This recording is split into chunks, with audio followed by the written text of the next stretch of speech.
আসসালামু আলাইকুম, কেমন আছেন সবাই? আশা করি সবাই ভালো আছেন। যে যেখান থেকে এই ভিডিওটি দেখছেন সবাইকে শুভেচ্ছা জানাচ্ছি। আজকের ভিডিওতে জানিয়ে দেব কুয়েতের সর্বশেষ খবর। প্রথমেই জানিয়ে দিচ্ছি খাদেম ভিসা থেকে শন ভিসায় ট্রান্সফার বা হাওল হওয়া সম্পর্কিত আপডেট। কুয়েতে ভিসা আর্টিকেল 20 অর্থাৎ যারা খাদেম ভিসা রয়েছে তারা শন ভিসা অর্থাৎ 18 নম্বর ভিসায় রূপান্তরিত হতে পারবে, যার সর্বশেষ সময় হলো 12 সেপ্টেম্বর 2024।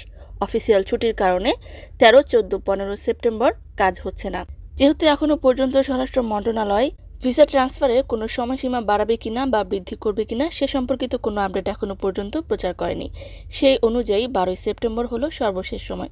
তবে যদি এই সময়সীমা বৃদ্ধি করা হয় আমি আপনাদেরকে অবশ্যই জানিয়ে দেব ইনশাআল্লাহ। সে পর্যন্ত এই চ্যানেলের সাথেই থাকুন। এবারে জানিয়ে দিচ্ছি অন্যান্য আপডেট। কুয়েত প্যাসি কর্তৃপক্ষ থেকে প্রকাশ করে বলা হয়েছে যে প্রায় 50,000 প্রবাসীর সিভিল আইডি কার্ড ক্যান্সেল করা হয়েছে। এই 50,000 সিভিল আইডি কার্ড বাতিলের কারণ হলো তাদের ঠিকানা পরিবর্তন, বিভিন্ন কারণে বাড়ি ভেঙে দেয়া, মেরামত করা অথবা কফিল বা শ্রমিকের বাসস্থান পরিবর্তনের কারণে এই সিদ্ধান্ত নেওয়া হয়েছে। আরও বলা হয়েছে যে নির্দিষ্ট সময়ের মধ্যে সিভিল আইডি কার্ড নতুন করে আপডেট না করলে 100 দিনার পর্যন্ত জরিমানা হতে পারে। জানিয়ে দিচ্ছি একটি কমেন্টের উত্তর। অনেকেই কয়েকদিন ধরে কমেন্ট করেছেন যে সাধারণ ক্ষমায় যারা বাংলাদেশে গিয়েছে বা বিভিন্ন দেশে গিয়েছে তারা পুনরায় কুয়েতে নতুন ভিসা নিয়ে ফিরতে পারবে কিনা। যাদের ফিঙ্গারপ্রিন্ট ব্লক নেই, সাধারণ ক্ষমায় চলে গিয়েছে, তারা নতুন ভিসায় প্রবেশ করতে পারবে। একজন ভাই কমেন্ট করেছেন তিনি খাদেম ভিসাধারী, তিনি সফরে গিয়েছেন, তিনি যখন কুয়েতে ফিরবেন তখন তার আকামার মেয়াদ 20 দিন থাকবে, কুয়েত প্রবেশে এতে কোনো সমস্যা হবে কিনা।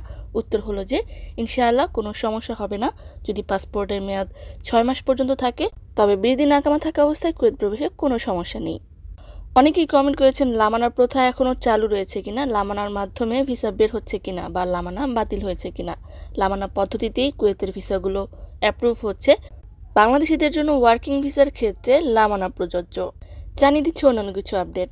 নিরাপত্তা কর্মীরা একজন সন্দেহভাজন ব্যক্তিকে আটক করেছে যিনি ডাকাতির সাথে সম্পৃক্ত ছিলেন বলে জানানো গিয়েছে।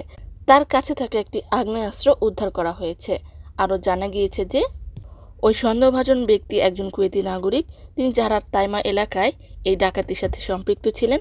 7টি অপকর্মসহ 10টি মামলা তার বিরুদ্ধে দায়ের করা হয়েছে। এ ব্যাপারে তদন্ত চলমান রয়েছে। অন্যদিকে কুয়েতে একজন ফিলিপিনি গৃহকর্মী তার নিজ কফিলের বাসায় ক্যাবিনেটে গলায় পোশাক পেঁচিয়ে আত্মহত্যা করেছেন। তার ব্যাপারে জানা গিয়েছে যে ওই ফিলিপিনা গৃহকর্মী ফিলিপিনে থাকা তার বয়ফ্রেন্ডের সাথে ঝগড়ায় লিপ্ত ছিল।